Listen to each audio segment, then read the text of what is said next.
Ang love question of the day natin na kanina ko pa ipinagsisigawan dito. Sana naman po ay inyong sagutin.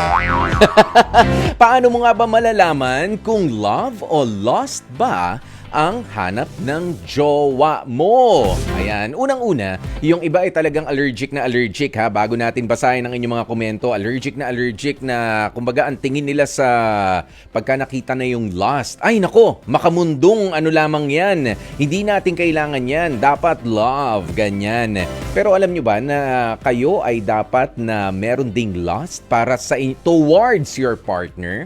Oo, kaya yan yung katanungan natin na meron tayong desire. Ayan, physical, sexual desire para sa ating partner and it is normal. Pero yung lust na sinasabi nung iba na kung kani-kanino nakapatungo, yun yung mali. Yun yung iba nandidire. Yun yung inaayawan. Na kahit sino, wag nang masiro. Yan yung mga ganyan. Pero sige, tuloy na nga po natin. Ang katanungan nga, paano malalaman kung love o lust ba ang hanap ng jowa mo? Sabi ni Hangin Digest, sobrang magkalayo yan. Given na totoo ang love na nafe-feel ko using yung small gestures o yung pagiging caring ko sa asawa ko. Ibang klase pa rin kasi.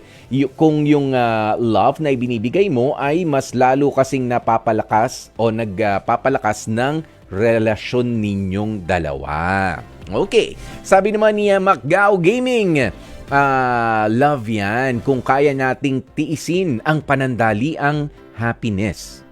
Ganun? Di ba parang baliktad? Kapag panandalian lang, yun yung lost. Di ba?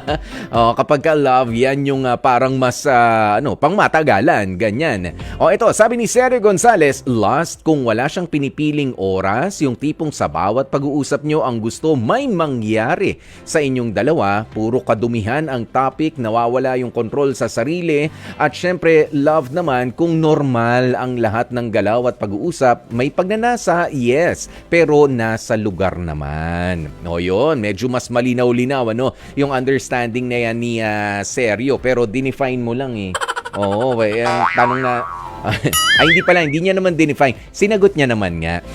Eto si Darwin Rosel, love kung loyal at honest siya sa partner niya, lost kung hindi siya makontento sa isa lang, gusto maramihan. Yan nga yung sinasabi ko, ang pagkaunawa o ang dating sa iba nung lost ay ganun lamang, napaka-negative. Sabi ni Janice Dagami, masasabi mo na love talaga ang umiiral sa partner mo kung marunong siyang rumespeto sa'yo pag ayaw mo. Marunong kang unawain pag wala ka sa mood at hindi mo hilig yung ganung bagay. Buti na lang sa asawa ko, naiintindihan ako kapag wala ako sa mood at pag nasa mood ako, bumabawi rin.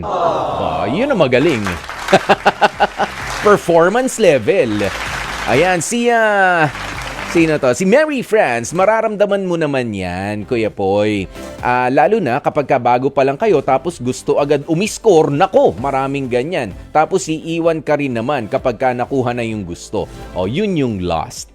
Sabi niya Mary France. Alma Aranilio, kapag ang lagi niyang bukang bibig ay yung mga indecent na mga terms at nahuli mong nanonood ng mga hindi magaganda mga contents. Ayan. Hindi pagmamahal yan. Ano yun? Lost yun. Yan.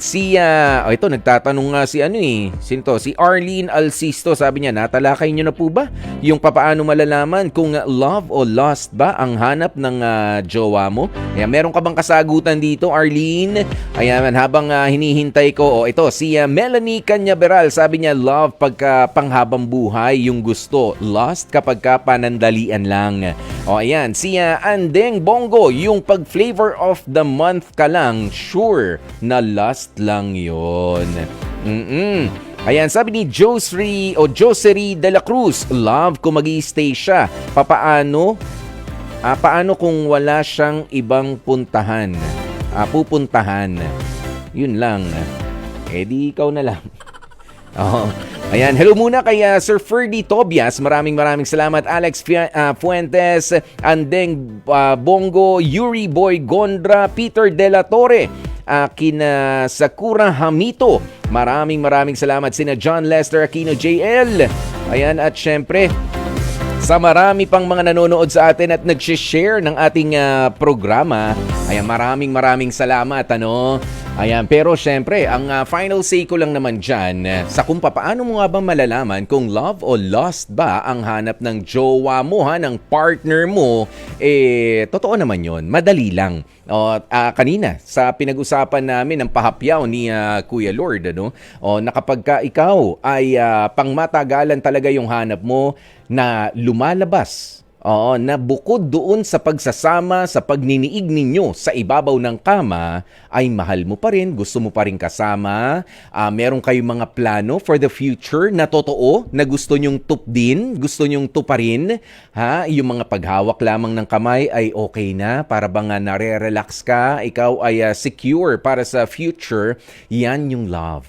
Pero kapag ka lost lang ang hanap ng jowa mo, totoo yun. Yung ibang sinasabi ninyo dito, na kapag ka ganun na lang lagi yung bukang bibig, yung kapag ka nadikit yung balat, parang may gusto na mangyari, nagkadikit lang yung siko, gusto ng uy, nagkadikit yung siko natin, pwesto ka na. Naku, meron nga akong kakilala, di ba? Naku, literal, na wala na nga sa kama, ayan, nasa garahe. Pero hinuli.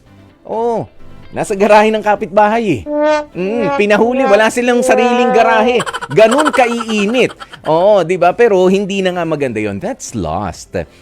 Dapat yung long-lasting na mga plano at hindi lamang yung pagkatapos o pagkaraos. Kapag ka nakaraos na, ala ng plano, uwi ka na, o kaya, sige, balik na ako sa trabaho, kung mag-asawa kayo, o kaya tulog na ako, wala na. Yun, lost lang din yun, kahit pa nga asawa mo. Pero kapag ka, sabi ko kanina, gigil ka pa rin, gusto mo pa rin maulit ang mga pangyayari, o kahit simple, o performance level ka sa mga pangyayaring very intimate sa inyong magpartner, that's love. Ingatan mo yung partner na ganyan.